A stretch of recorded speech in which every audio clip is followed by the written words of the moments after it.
to have been a part of March for Elephants Committee for the past 2 years.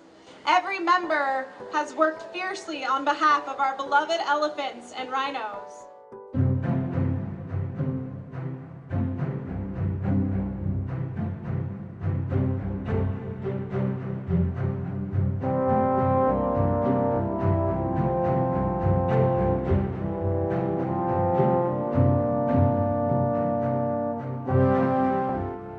Hello, I'm Liam Maitland coming to you from Oakland Zoo.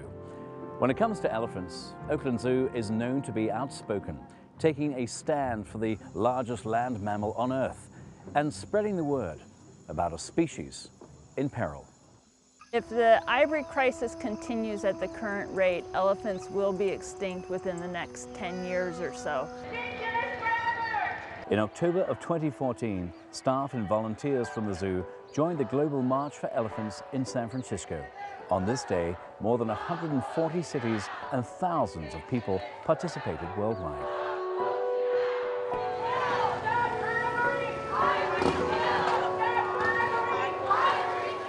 The elephants are killed for their tusks. The tusk is a modified tooth. And so like a tooth, it has a root cavity that has nerves. The elephants' faces are getting hacked off because that's the only way you can get to all of the ivory. We've gone from 1.3 million African elephants in 1979 down to about 600,000 in 1989. And from there, the populations now are sitting at around 450,000, and that's all mainly due to the ivory trade.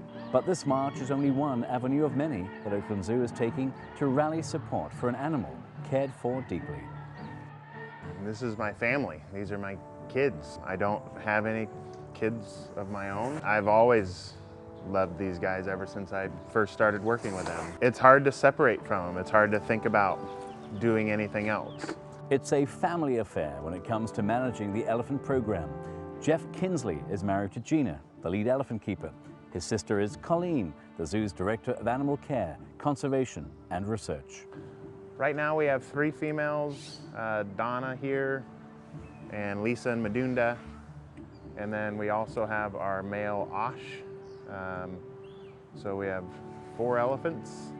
Foot care is a priority during the morning routine. The elephants each receive pedicures, making sure their feet are clear of rocks, cuts, or abscesses. Every single day we do a daily foot inspection where we hose, scrub, and inspect that foot. What we're looking for are foreign objects, so they can get rocks and sticks stuck in that bottom of that pad. It's like a thick callus. The 9,000 plus pound animals are fed 10 times a day through spreads. The 10 times includes from about 7 a.m. till about 11 p.m. at night. Zookeepers walk the perimeter of the exhibit 10 times each day, spreading out the food for the animals to find. The goal is to keep elephants moving and active, mimicking behavior in the wild. So sometimes there's little dabs of peanut butter, sometimes they get grass hay spread out throughout the 6 acres, sometimes they get produce and browse, and so we change it up for them to keep them busy and active. 2 years ago, Oakland Zoo joined a coalition called 96 Elephants, a campaign started by the Wildlife Conservation Society. Currently, more than 170 organizations worldwide are actively participating in the campaign. The reason they call it 96 elephants is because the research that was found, particularly in East Africa, showed that 96 elephants on average were being killed every day as part of this incredible demand for ivory. We need to do 3 things. One is stop the killing of the elephants, stop the trafficking in the ivory, and stop the demand. China is the biggest importer of ivory in the world, with the United States ranked number 2. And one of the most popular places to buy or sell ivory trinkets right here in the Bay Area, San Francisco. You can walk on the streets in San Francisco like walking on the streets of New York City, and you can find ivory for sale. Selling new ivory is illegal in our state, but a loophole in the California law states that any ivory that was imported before 1976 is legal.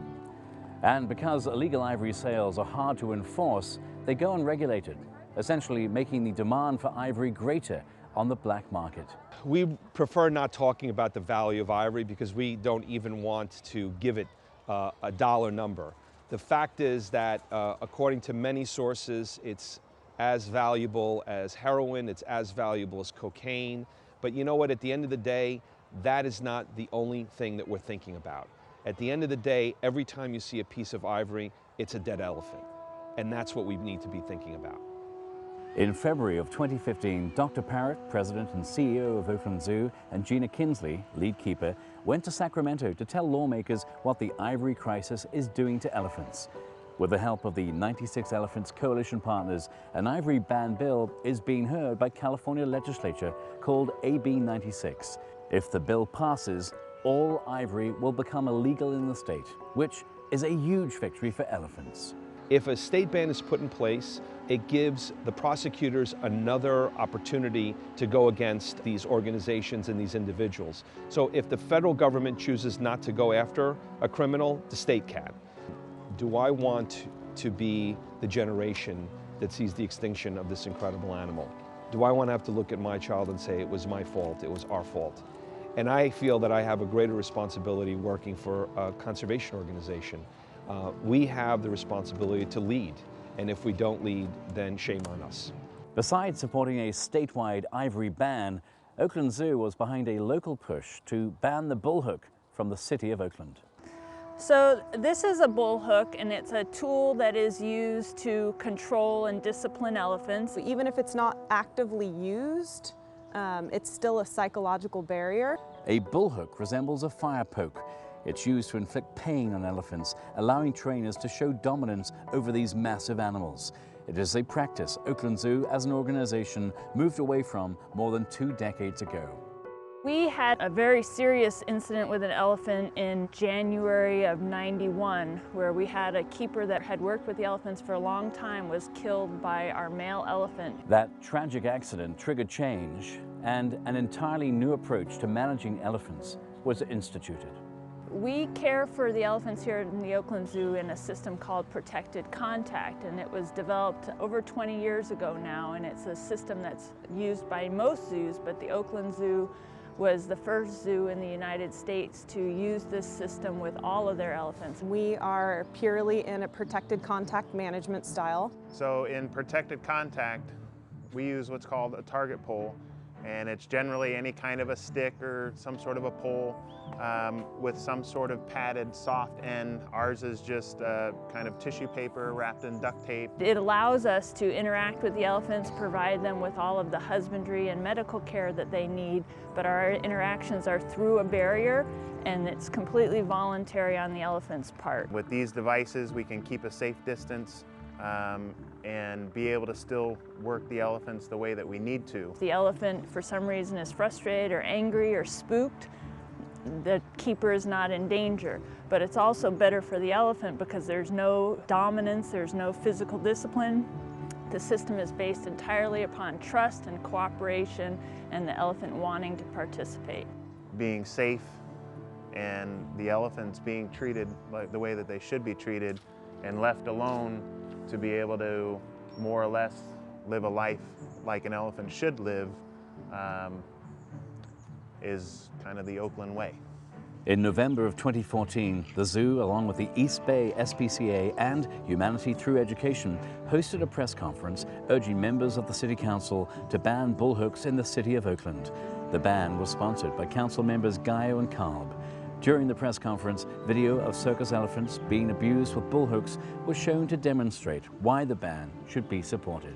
Bullhooks are standard use for circuses and elephants in entertainment. So if you see an elephant that's in a movie or in a commercial or an elephant that's giving rides at a fair, those animals are controlled by dominance and physical discipline. Oakland City Council passed the bullhook ban in December of 2014.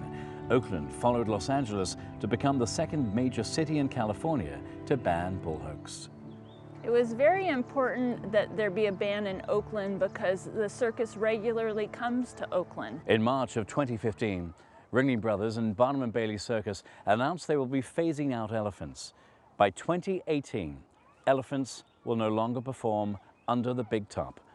A stunning announcement and a victory for elephants.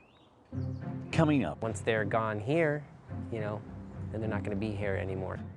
We go behind the scenes at Oakland Zoo's Biodiversity Center to find out how zookeepers are helping to save a frog species native to California and why these quarantined tadpoles play a key role in the process.